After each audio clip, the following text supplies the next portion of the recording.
वो रोज़े अफ्तार के किसी कार्यक्रम में गई थी, उन्होंने ये बात कही है। पहली बात, एक बात दिनेश जी समझना होगा, बहुत काबिल लोग हैं, इसलिए मैं छोटी मोटी उस पर नहीं जा रहा हूँ।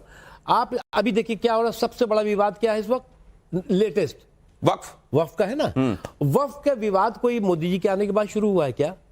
आपको अच्छी तरह याद होगा, जो लोग पढ़े लिखे हैं उनको भी याद होगा कि 1895 में 94 में जो प्रीवी काउंसिल थी अंग्रेजों की, उस समय उसने वक्फ के लिए क्या कहा था कि सर्वाधिक हानिकारक और सर्वाधिक बुरी व्यवस्था है। और उसके बाद जो है वो जजमेंट दिया था कि इसको जो है खत्म कर देना चाहिए, अवैधानिक है। उसके बाद ये बात बता रहा हूं मैं 1894-95 की, उसके बाद जो है जो ब्रिटिश राज के अंदर जितने भी देश आते थे जहां वक्फ व्यवस्था थी, सब ने जो है मान लिया।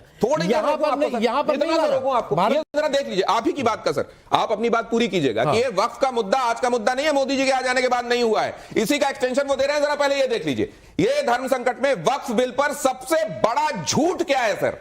मस्जिदें कब्रिस्तान छीन लेगी मोदी सरकार, सबसे बड़ा झूठ ये है, या मुस्लिमों के धार्मिक मामले में दखलंदाजी है, ये सबसे बड़ा झूठ है, या वक्फ की जमीन कब्जाने की साजिश है, या फिर मुसलमानों को टारगेट किया जा रहा? सबसे बड़ा झूठ क्या है सर आपके हिसाब? मैं आपको दो चीजें बताता हूं ना, मैं जो आपकी बात कह रहा था, रेणु जी कह रही है सारे सच, उसके बाद मैं बताता हूं।